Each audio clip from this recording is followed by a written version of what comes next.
हर हर महादेव। प्रिय भक्तों, आज कजरी तीज व्रत है जो सुहागनों के अखंड सौभाग्य और परिवार की खुशहाली के लिए बेहद विशेष है। आज हम सुनेंगे कजरी तीज व्रत की पावन कथा। भाद्र मास की कृष्ण पक्ष की तृतीया तिथि को मनाया जाने वाला यह व्रत शिव पार्वती की भक्ति और सुहाग की कामना से जुड़ा है। आइए सुनते हैं पावन कथा। तो सभी प्रेम से कहिए, गौरी शंकर भगवान की जय।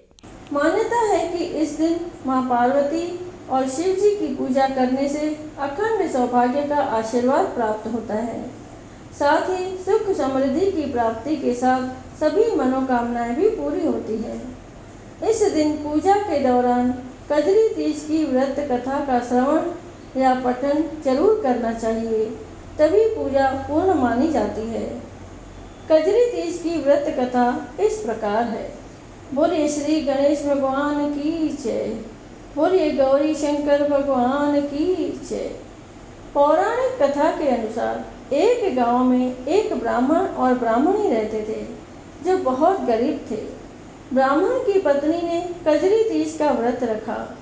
व्रत की पूजा करने के लिए उसने अपने पति से कहा कि वो उसके लिए चने का सत्तू लेकर आए।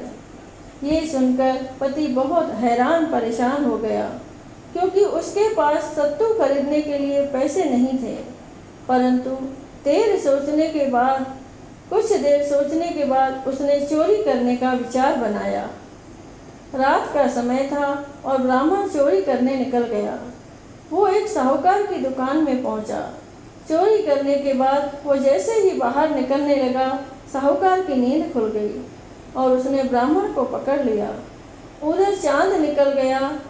ब्राह्मण की पत्नी बेसब्री से अपने पति के आने का इंतजार कर रही थी।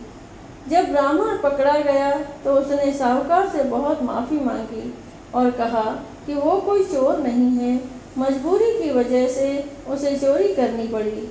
पहले उस साहूकार को ब्राह्मण की बात पर यकीन नहीं हुआ, लेकिन जब उसने छानबीन की तो सत्तू के अलावा ब्राह्मण के पास कुछ नहीं मिला।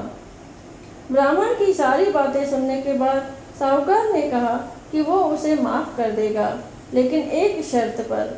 वो शर्त ये थी कि वो आज से वो उसकी पत्नी को अपनी धर्म बहन बनाएगा।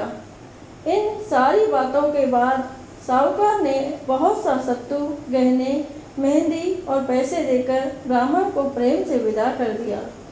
जिस प्रकार उस ब्राह्मण के जीवन से दुख चला गया, उसी तरह कजरी तीज माता सबकी मनोकामनाओं को पूर्ण कर सुखी जीवन का आशीर्वाद आप सब पर बनाए रखे।